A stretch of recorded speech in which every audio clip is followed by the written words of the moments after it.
सबसे पहले प्रभु यीशु के नाम से आप सबको आज इस शिक्षा में फिर से स्वागत करता हूँ। गया हुआ एपिसोड में मैंने आप सबको ट्रिब्यूलेशन का बारे में पूरा सिखाया था और आज मैं आप लोग को सिखाने वाला हूँ वो है रैप्चर का विषय में।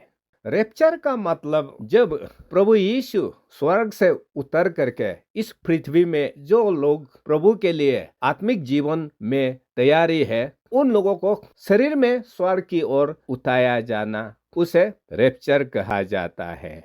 उसका विषय में आप जॉन चैप्टर 14 वर्स 3 को आप देख सकता है। यहाँ यीशु कहता है, मैं स्वर्ग जाऊंगा, वहां सब कुछ को तैयार करने का बाद फिर से ये दुनिया में वापस आऊंगा और वापस आकर आप सबको ले जाऊंगा। यहाँ अंग्रेजी में receive you to myself ऐसा कहा गया है। तो आप यहाँ देखिए, जब प्रभु उसको जो लोग विश्वास करता है उसको लेने के लिए जब आता है तो वो खुद आएंगे बोला है। हम लोग को पता है 2 कोरिन्थियन चैप्टर 5 वर्स 8 में जब कोई भी प्रभु का लोग मरता है तो मरते ही उसका सोल जो है यीशु का वहां रह जाता है, चला जाता है, यहाँ लिखा है। और वो आत्मा को लूक चैप्टर 16 वर्स 22 में बताता है कि स्वर्गदूत जो है मरा हुआ इंसान का आत्मा को अच्छा जगह में पहुंचाता है बोला है। तो आप जॉन चैप्टर 14 वर्स 3 में देखिए, यहाँ यीशु खुद आकर खुद प्रभु को जो लोग विश्वास करता है उसको उठा के ले जाएगा बोला है। तो ये जो प्रभु यीशु खुद आकर हम सबको उठाएगा बोला वाला उसको रैप्चर कहा जाता है। हाँ, ये आप लोग अपना दिल दिमाग में बिठा लीजिए। उसका बाद वो रैप्चर में इंसान को मरा के ले जाएगा ना, जिंदा उठाया जाएगा। उसको परमेश्वर ने 1 थेसलोनियन चैप्टर 4 वर्स 16-17 में पूरा बताया गया है कि जब यीशु हम सबको रैप्चर करने के लिए आएगा, यहाँ भी कहा है कि वो खुद उतर के आएगा। वो खुद उतर करके वर्स 17 में आप देखिए, जिंदा जिंदा उठाएगा बोला है। यहाँ अंग्रेजी वर्ड जो एलाइव लिखा हुआ है वो बिना मरे हुए जिंदा उठाया जाना को कहता है। और रैप्चर का दिन में यहाँ यीशु हम सबको जिंदा उतारने के लिए कहाँ तक आता है, इसको आप लोग याद रखिए। वो वायुमंडल में उतर के आएंगे बोला है। यहाँ जो इन द एयर वो हमारा अर्थ एटमॉस्फेयर का बात कर रहा है। अर्थ एटमॉस्फेयर तो हमारा पृथ्वी से 200-300 किलोमीटर ऊंचाई होता है। उसी दायरे में कहीं भी उतर के आएगा और जो लोग प्रभु के लिए रेडी है उसको बिना मरे हुए उठाया जाएगा और उतारने का बाद वो लोग हमेशा यीशु का साथ रहेंगे।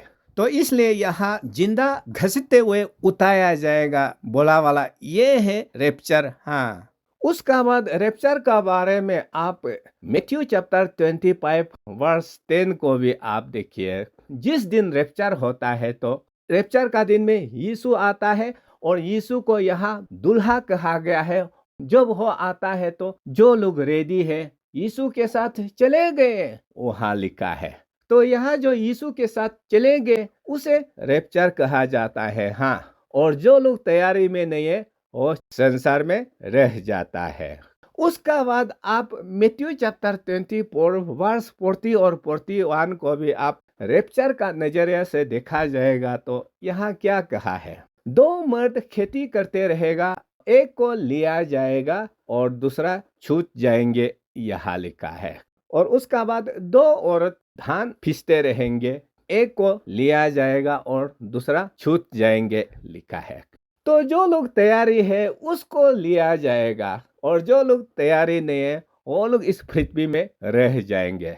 इसलिए यहाँ जो अंग्रेजी में टेकन लिखा हुआ है वो रैप्चर को कहता है। हाँ, परमेश्वर इस दुनिया से लोगों को बिना मरे हुए जिंदा जिंदा स्वर्ग उठाया जा सकता है, ऐसा बाइबल में 3 जगह प्रमाण के तौर पर परमेश्वर ने करके दिखाया है इतिहास में। क्योंकि लोग कैसे इंसान बिना मरे हुए स्वर्ग जा सकता है, दाऊद होता है। तो वो दाऊद को क्लियर करने के लिए हमारा महान परमेश्वर ने हिब्रू चैप्टर 11 वर्स 5 में कहता है कि इनोक को बिना मरे हुए बोधिली इस संसार से स्वर्ग उठाया गया है बताया है।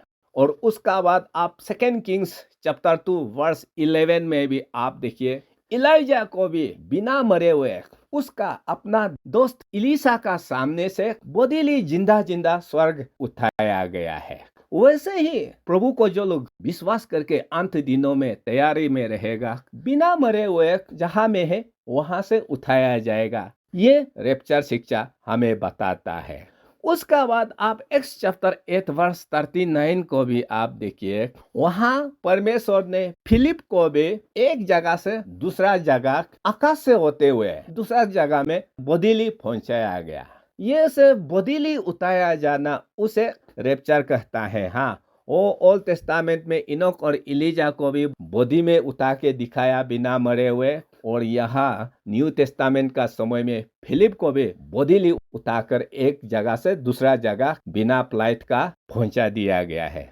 उसका बाद आप सबको मालूम है, न्यू टेस्टामेंट बाइबल में कई जगह ये लिखा गया है कि जब यीशु आता है तो चोर का जैसा आएंगे बोला है, और ये चोर का जैसा आएंगे वो है रैप्चर। हाँ, उसका विषय में आप मैथ्यू चैप्टर 24 वर्स 36 को भी देखिए। वो रैप्चर का दिन और घंटा किसी को भी मालूम नहीं है बोला है। उसका बाद मैथ्यू चैप्टर 24 वर्स 42 में भी, इसलिए हमेशा आत्मिक जीवन को तैयारी में रहो, क्योंकि आपको बिल्कुल मालूम नहीं कौन सा दिन में प्रभु यीशु आएंगे। उसका बाद मैथ्यू चैप्टर 24 वर्स 44 को देखिए, हमेशा तैयारी में रहना, क्योंकि प्रभु उस घड़ी में आ सकता है जिस घड़ी में आपको लगा कि नहीं, आज यीशु नहीं आएंगे। ये सब जो समय को मालूम नहीं है, कौन सा घड़ी में, कौन सा दिन में, कौन सा साल में, वो सब रैप्चर है। हाँ, ये आप लोग याद रखना। उसका बाद आप मैथ्यू चैप्टर 25 वर्स 13 को भी देखिए, हमेशा तैयारी में रहना, क्योंकि आपको ना दिन को पता है ना घड़ी को पता है कब प्रभु यीशु हम सबको उठाने के लिए आएंगे। उसका बाद आप रिविलेशन चैप्टर 16 वर्स 15 में भी देखिए, मैं आ रहा हूँ चोर का जैसा, और ये है रैप्चर का बारे में। जब यीशु मसीह चोर का जैसा आएंगे, हमें हमेशा तैयारी में रहना कहा गया है। कभी कभार बहुत सा क्रिश्चियन लोग उसको लेकर, अगर यीशु चोर का जैसा आने वाला है तो तब तो किसी को भी पता नहीं चलेगा यीशु कौन सा जमाना में आएंगे। आप लोग को मैं वो कंफ्यूजन दूर करता हूँ। ये जो चोर का जैसा यीशु का आना, आप रिविलेशन चैप्टर 3 वर्स 3 को देखिए। आत्मिक जीवन में जो लोग तैयारी नहीं है, उसके लिए यीशु का आना चोर का जैसा होगा बोला है। अगर आत्मिक जीवन में ठीक ठाक है तो यीशु का आना उसके लिए चोर का जैसा नहीं होगा, यहाँ लिखा है। उसका बाद आप मैथ्यू चैप्टर 24 वर्स 32 से लेकर 34 तक आप खुद देखिए। वहां प्रभु यीशु अंत दिनों का बारे में साइन को पूरा बताने का बाद ये कहता है कि जब ये साइन वो साइन आपका आंखों का सामने संसार में होते हुए दिखाई देगा, तब आप लोग जान जाओ कि मैं दरवाजा पर खड़ा हूँ। तो अंतिम समय में जो रैप्चर होगा उसको साइन का साथ बाइबल में जोड़ के लिखा हुआ है। उसको आप लूक चैप्टर 21 वर्स 27-28 में भी आप देख सकता है। वहां भी लिखा हुआ है कि ये सब जितना भी अंत समय का विषय में साइन लिखा गया है, वो जब आपका नजरों के सामने शुरू होते हुए देखोगे तो आप समझ जाना कि आपका उधर निकट है। तो इसलिए यीशु जब चोर का जैसा आएंगे वो लिखता है, तो चोर का जैसा उसी के लिए होगा जो आत्मिक जीवन में टिक टाक से नहीं जिया। उन लोगों के लिए यीशु का आना चोर का जैसा होगा बोला है। लेकिन जो लोग प्रभु का साथ है, उसको बाइबल वर्स मालूम नहीं होने से भी दर्शन में दिखाया जाएगा, सपना में दिखाया जाएगा, वो आने वाला है। तो इसलिए आप लोग ये नहीं सोचना है कि ओहो चोर का जैसा आने वाला है तो ये लोग आजकल यीशु आ रहा है किस लिए चिल्ला रहा है, वो लोग गलत शिक्षा है। आप लोग ऐसा दिल दिमाग में मत बिताना, वो गलत बात है। क्योंकि उसको सिद्ध करने के लिए आप 1 थेसलोनियन चैप्टर 5 वर्स 2 से लेकर 9 तक आप किसी भी बाइबल, चाहे वो इंग्लिश हो या हिंदी हो, खुद बार बार पढ़ के देखिए। यहाँ भी यीशु का आना चोर का जैसा होगा, ऐसा कहते हुए यहाँ क्या लिखा है? जो लोग आत्मिक जीवन में टिक नहीं है, उसको यहाँ अंधकार का संतान कहा गया है।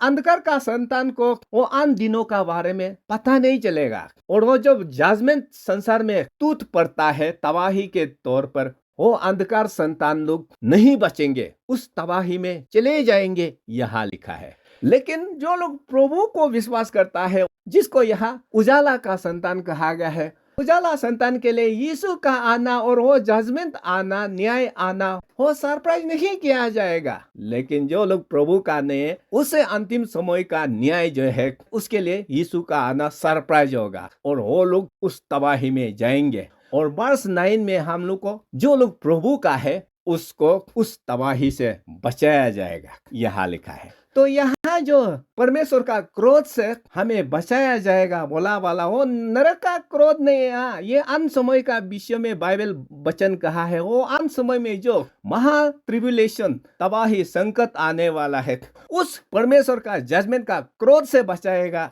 वो है। हाँ, आप उसको आत्मा का साल्वेशन दिमाग में मत बिता लेना, वो मैं नीचे में और क्लियर कर दूंगा।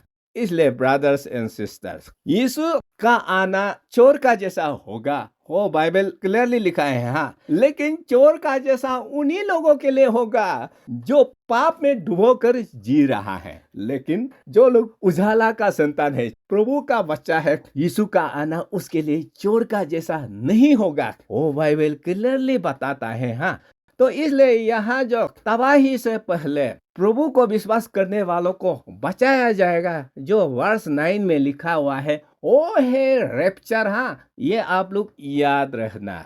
उसका बाद आप लूक चैप्टर 21 वर्ष 34 से लेकर 36 तक आप खुद देखिए। यहाँ यीशु ये बताया गया है कि जब अंतिम समय का साइन संसार में शुरू होता है, तो उसको देखकर आप लोग आत्मिक लाइफ में हमेशा जगे रहना और साथ साथ प्रार्थना में लगे रहो, यहाँ कहा गया है।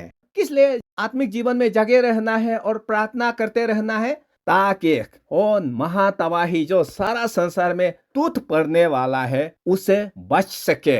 वर्दी to escape all these things, ये है रैप्चर। ये आप लोग याद रखना। इसलिए आपका दिल दिमाग में वो जो गलत शिक्षा, महातबाही का बाद क्रिस्तान को उतारा जाएगा, वो झूठा शिक्षा से दूर रहना। आत्मिक जीवन को ऐसा जियो कि वो अंत समय का जो परमेश्वर का क्रोध संसार में टूट पड़ने वाला है, उसे बच सकने का लायक आत्मिक जीवन जियो, यहाँ लिखा है। और ये रैप्चर है। उसका बाद आप रिवीलेशन चैप्टर 3 वर्स 10 को आप देखिए। यहाँ भी यीशु ये बोला है कि जो लोग मेरा कहे अनुसार जीता है, उसको वो महातबाही जो सारा संसार में टूट पड़ने वाला है, उसे बाहर किया जाएगा, बचाया जाएगा, यहाँ लिखा है। तो यहाँ क्रिस्तान लोगों को वो तबाही में धुलाई करने के लिए जाने दिया जाएगा, यहाँ बाइबल नहीं लिखा। वो महातबाही से परमेश्वर बचाया जाएगा, ये लिखा है।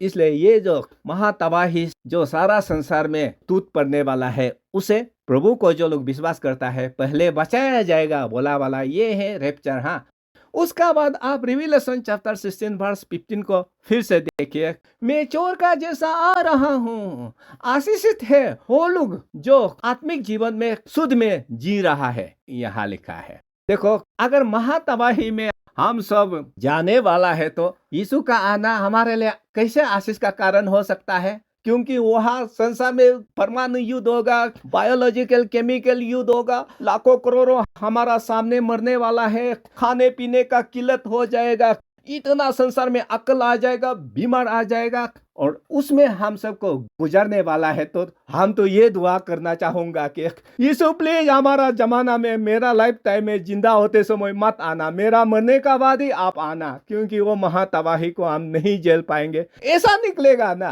तो इसलिए आशीषित है जो लोग जाग के बेतेगा। उसका मतलब क्या है? रैप्चर महातबाही से पहले होगा। और ये बात को मैं वो सेकेंड कमिंग का बारे में बताकर उसमें पूरा आप लोग को क्लियर कर दूंगा। इसलिए आशीषित है जो लोग जाग के बेतेगा, ये रैप्चर का रेफरेंस है। हाँ, आप लोग याद रखना।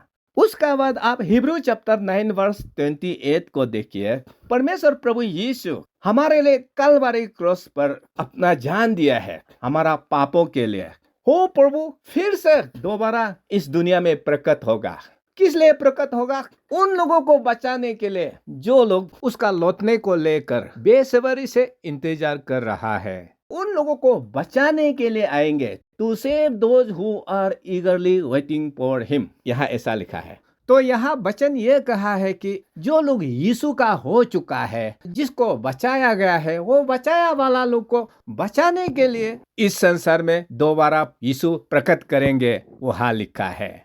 तो इसको भी आप में से कई लोग क्लियर नहीं भी हो सकता है, मैं समझाता हूँ। यहाँ जो to save those who are eagerly waiting for him, ये आत्मा सेव का बात नहीं कर रहा है। हाँ, ये आप लोग याद रखना, क्योंकि ये भविष्य में बचाने का बात कर रहा है। जॉन चैप्टर 3 वर्स 16 में हमें बाइबल ये बताता है कि ये जो आत्मा का उद्धार होता है, साल्वेशन होता है ना, वो प्रेजेंट टेंस में लिखा हुआ है।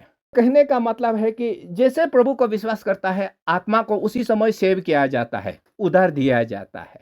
उसका बाद आप 1 जॉन चैप्टर 5 वर्स 13 को भी आप देखिए, यहाँ भी आत्मा साल्वेशन का बारे में डायरेक्टली क्या बोला है?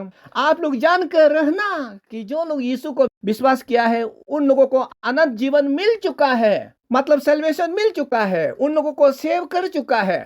तो हिब्रू चैप्टर 9 वर्स 28 में यहाँ क्या कहता है? सेव किया वाला को सेव करने के लिए आएगा बोला है। तो ये जो भविष्य में सेव किया जाएगा, उद्धार करने के लिए आने वाला है, रिडेम्पशन करने के लिए आने वाला है, वो बाइबल वर्स पूरा रैप्चर का बात कर रहा है। हाँ, और क्या को उद्धार करने के लिए भविष्य में आएंगे? वो संसार का दुख तकलीफ से हमेशा हमेशा के लिए उसको आजाद करने के लिए, जो अंत समय में तबाही आने वाला है।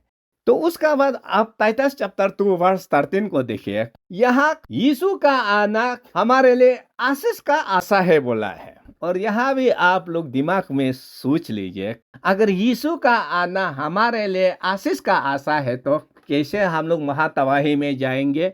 तो इतना दुख तकलीफ झेलने वाला है, तो यीशु का आना हमारे लिए कैसे आशीष का आशा हुआ? तो इसलिए यहाँ जो आशीष का आशा है बोला वाला वो रैप्चर है। हाँ, और इससे ये साबित होता है कि हम लोग महातबाही में नहीं जाएंगे। महातबाही में कौन जाएंगे? उसको आप 1 थेसलोनियन चैप्टर 5 वर्स 2 से लेकर 9 तक फिर देख लीजिए। वहाँ जो परमेश्वर को मालूम नहीं है, जो पाप में जी रहा है, वो महातबाही में जाएंगे। वहाँ क्लियरली लिखा है, वापस बार बार आप लोग देख लेना। इसलिए आज का शिक्षा का कंक्लूजन ये है, रैप्चर जो है प्रभु को जो लोग विश्वास करता है उसी के लिए सिर्फ होता है। हाँ, आत्मिक जीवन में जीता है उन्हीं लोगों के लिए रैप्चर सिर्फ होगा। हाँ, और जिस दिन रैप्चर होगा, प्रभु को जितना भी संसार में विश्वास करके रेडी होकर रह रहा है, जिस जगह में खड़ा हो रहा है या सो रहा है या खेल कूद हो रहा है या खेती बाड़ी कर रहा है या जर्नी में जा रहा है, उसी में से प्रभु यीशु वायुमंडल एयर में उतारा जाएगा और वो लोग इस संसार से शरीर में चलाया जाएगा। और उसी का साथ साथ संसार में एंटी क्राइस्ट का वो जो ग्रेट ट्रिब्यूलेशन पिछला टॉपिक में बताया वाला संसार में आ जाएंगे। और जिस किसी ने भी आज तक नरक को जाकर नहीं देखा, यही संसार में वो 3.5 years में नरक को दिखाई देगा। इसलिए आपका और मेरा लक्ष्य ये रहना है कि ये रैप्चर में जाने के लिए, हाँ, ये आप लोग हमेशा अपना दिल दिमाग में याद रहना। नेक्स्ट में मैं आप लोग को सेकेंड कमिंग का बारे में बताऊंगा। तब तक के लिए प्रभु आप सबका साथ बना रखे। Thank you.